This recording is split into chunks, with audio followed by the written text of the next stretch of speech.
Olá, alunos do quinto ano, tudo bem com vocês? Espero que estejam todos bem. Pessoal, vamos retomar então agora nosso estudo, lembrando que estamos aqui na segunda parte do capítulo 4 da unidade 2 do livro Buriti mais História. Vamos em frente com o nosso conteúdo? Pessoal, quem ainda não viu a primeira parte do estudo do capítulo 4 da unidade 2, é só clicar no card que eu vou deixar aqui em cima, que será direcionado para o vídeo. Vamos em frente com o nosso conteúdo? Bom, pessoal, aqui eu fiz uma revisãozinha do vídeo assistido, do vídeo gravado da primeira parte. Vamos relembrar aqui. Bom, estamos falando nesse capítulo sobre a cidadania, tudo bem? Sobre os direitos e sobre os deveres das pessoas. E no entendimento que nós estamos abordando, esses direitos e esses deveres devem ser iguais. Vimos também o surgimento da palavra democracia, que significa governo do povo, ou seja, o governo que é compartilhado com o povo. Como nós vimos nos capítulos anteriores, o poder nem sempre foi compartilhado com todos. Mas a partir deste momento, a partir deste capítulo, nós estamos começando a estudar e a verificar a possibilidade do poder do governo ser dividido com todos. E nós vimos isso no capítulo anterior, no vídeo anterior, através da palavra democracia, o governo do povo. Tudo bem?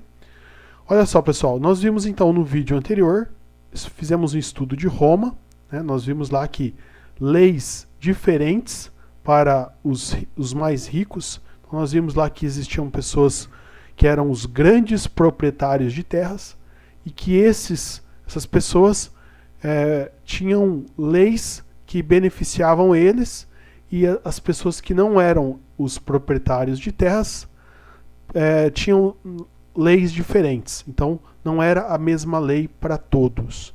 Era leis diferentes para as pessoas que eram mais ricas.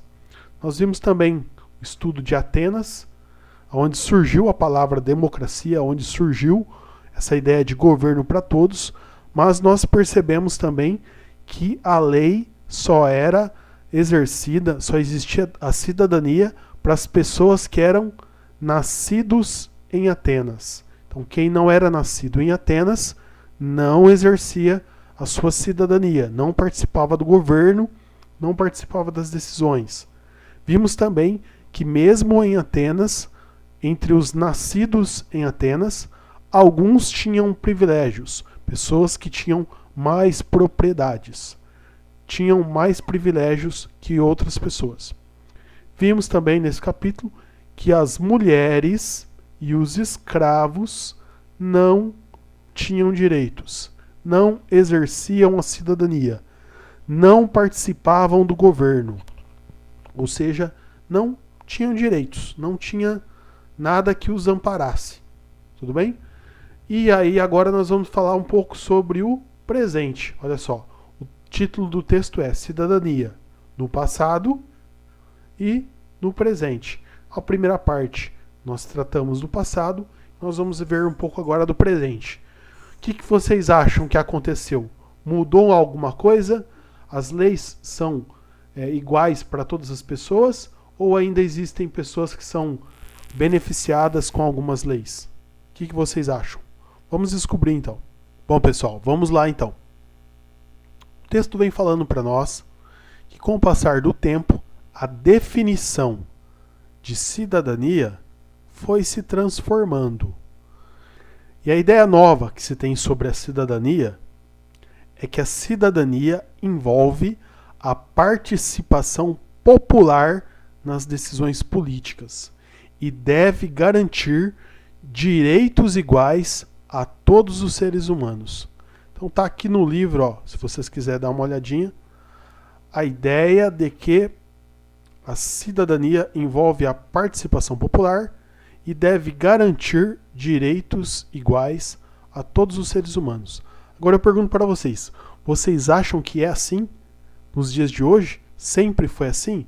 Não, nem sempre foi assim.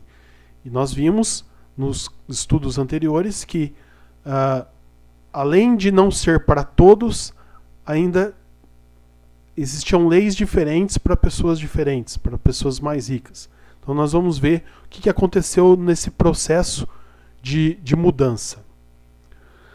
O texto está falando aqui para nós que nesse processo de mudança, né, nesse processo de alteração da cidadania para todos, muitos grupos foram marginalizados e excluídos. Nós vimos isso no vídeo anterior. Grupos de mulheres, de pessoas que não eram nascidas em Atenas. Esses grupos, essas pessoas, eles eram marginalizados e excluídos. A lei não cobria todos eles. E houve também muita pressão e resistência. Pressão no sentido de modificar as leis para que ela fosse mais abrangente, para que ela atingisse a todos, mas também houve resistência. Resistência de quem? Resistência das pessoas que estão no poder e que não queriam dividir esse poder. Então nós vamos ver isso um pouco mais adiante. O texto segue falando sobre a luta por igualdade de direitos. E ele fala que há mais ou menos 250 anos atrás, ocorreu na França um movimento que ficou conhecido como Revolução Francesa. Vamos entender o contexto da época. Nesse período, a França era governada por um rei, né? Era uma monarquia. Nós falamos sobre a monarquia no vídeo anterior. Então a França era governada por um rei, e esse rei ele passava o poder, o governo, o controle da França de uma maneira hereditária, ou seja, de pai para filho. Então o governo da França ficava sempre entre os filhos do rei. Filho do rei, neto do rei, bisneto do rei. Era uma transferência de poder hereditária. Nesse contexto, nesse período, existia também na França uma nobreza poderosa, com privilégios. Então haviam os condes, duques e príncipes. E todos eles, da nobreza, eles possuíam privilégios em relação aos outros. Primeira coisa, eles eram os donos das terras. E por serem donos da terra, eles podiam cobrar impostos de todas as pessoas que viviam naquelas terras. E esses impostos eram muito caros. Pessoal, vamos pensar o que é um imposto. Vem alguém na sua casa e bate palma e fala, ó, você tem que me dar dinheiro para ficar morando aqui. Se você não me der o dinheiro para morar aqui, você vai ter que pegar suas coisas e ir embora. É mais ou menos esse entendimento. Os nobres daquela época cobravam riquezas, cobravam dinheiro para que as pessoas pudessem morar nas suas terras. E esses impostos eram muito altos, muito dinheiro, né? Riquezas, muita. Então era uma carga pesada de impostos. O que mais, pessoal? Esses nobres, né, o rei e a nobreza, eles possuíam leis diferentes. Ou seja, as leis que regiam os nobres eram diferentes das leis que regiam as pessoas que não participavam da nobreza. Quem que não participava da nobreza? Camponeses, comerciantes, artesãos, médicos, advogados e a população em geral. Os trabalhadores em geral não participavam da nobreza. Se eles não participavam da nobreza, eles não tinham terras. Se eles não tinham terras, eles tinham que morar nas terras de alguém. E por isso pagavam muitos impostos. E além de pagar muitos impostos, eles não participavam das decisões políticas. Eles não participavam do governo. Não existia democracia. O governo não era do povo. O governo era do rei e da nobreza. Bom, com o passar do tempo, esses camponeses, comerciantes, artesãos, os trabalhadores em geral, começaram a ficar insatisfeitos e organizaram uma revolução. O que foi essa revolução? Eles tiraram o rei do poder à força e cortaram a cabeça dele. E disseram, olha, a partir de agora você não é mais o rei. Nós queremos um governo popular, um governo democrático, um governo do povo. Então aqui o texto vem falando que naquela época, com a Revolução Francesa, homens e mulheres tiraram o rei e os nobres do poder. Pessoal, entendam o tiraram o rei cortaram a cabeça do rei, tiraram ele fora, mataram o rei e aprovaram a Declaração dos Direitos do Homem e do Cidadão. Igualdade de direitos sem considerar a posição social. Este marco, a retirada do rei da França, a Revolução Francesa, ficou conhecida como um marco na conquista da cidadania e influenciou outras lutas contra a escravidão. Então, pessoal, nós estudamos na primeira parte o passado da cidadania e na segunda parte o presente. Bom, para entender o presente da cidadania, nós precisamos entender a Revolução Francesa, que foi quando as pessoas se reuniram para tirar do poder o rei e os nobres e propor um documento que trouxesse os direitos do homem e do cidadão, ou seja, a igualdade de direitos sem considerar a posição social. Então esse foi um marco na história da cidadania e a cidadania começou a ganhar força, os direitos iguais, a democracia começou a ganhar força depois dessa revolução que aconteceu na França. Tudo bem? Vamos ver o que essa revolução impactou aqui no Brasil. Olha só, alguns slides anteriores eu disse que a luta pela democracia, pela cidadania, ela envolveu resistência e a pressão. Vamos ter um exemplo aqui sobre a resistência. Resistências das pessoas que detêm o poder. Vamos ler o texto. Olympe de Gouges, que participou da Revolução Francesa, escreveu e apresentou a Declaração dos Direitos da Mulher e da Cidadã, que estendia os direitos da cidadania às mulheres. A declaração não foi reconhecida pelo governo e muitas mulheres continuaram em luta pelo direito à cidadania. Ou seja, a luta das mulheres continua. Resistência das pessoas que estão no poder em deixar as mulheres participar do poder. Resistência das mulheres que são oprimidas pelas leis e persistem lutando em busca de direitos iguais.